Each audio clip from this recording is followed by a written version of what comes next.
So my role as a frontline homeless paramedic, practicing completely in the street, in the outreach environment, is to meet and introduce the idea of healthcare to homeless and rough sleeping individuals. It's about building relationships initially. It might be about treating their immediate health concerns. This is concerning me, this is causing me pain. And I might be able to, in the street, help them with fix that problem or access treatment. But what it also is about developing an understanding and a relationship with that person, developing a sense of trust and looking at their long-term benefits of engaging with the healthcare system.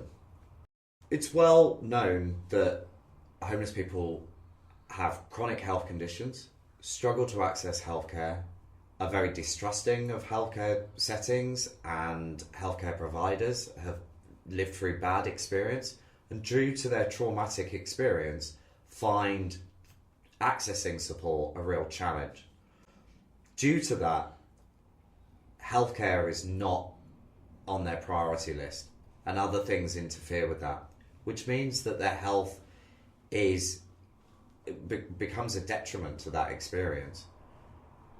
Illnesses often mean, after they've been left for a while, mean that the likelihood of somebody being cured or fixed or treated in the community is less, and admission to hospital is more likely.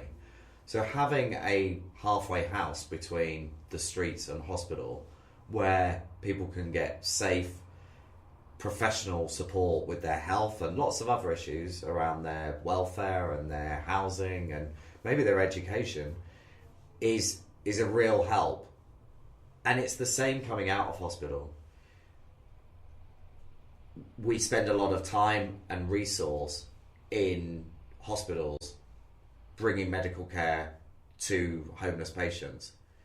If somebody returns to the streets following discharge, they're just going to go back to the same healthcare position they were in before, and all that good work and that effort is going to be lost, and we might lose lives as a consequence.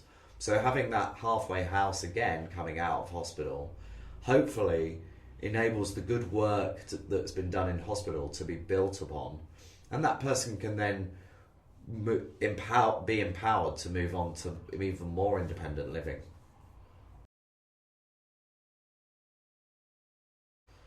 I think one of the things I rarely see in the front line is those connections with real historical roots. They might be family, they might be friends of somebody before they were homeless.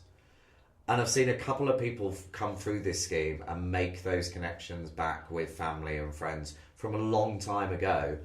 And I really believe that everybody needs those roots and those reconnections for a resilient recovery. In the past, hostels have been large, they've housed lots of people. Every homeless individual is unique. Their situation is unique and their resolutions are unique. And having a number of different types of accommodations offering different types of services enables us to fit the right person into the right accommodation for their situation. So having this as in part of the catalogue of provisions that we have here in Leeds is a great resource. There are times when the patients get involved with their own care planning meetings, and it's really interesting to have them in that situation. It makes me think twice what we're doing and why we're doing it. It helps me to focus on the purpose of that meeting and helps us to get it right, and right the first time.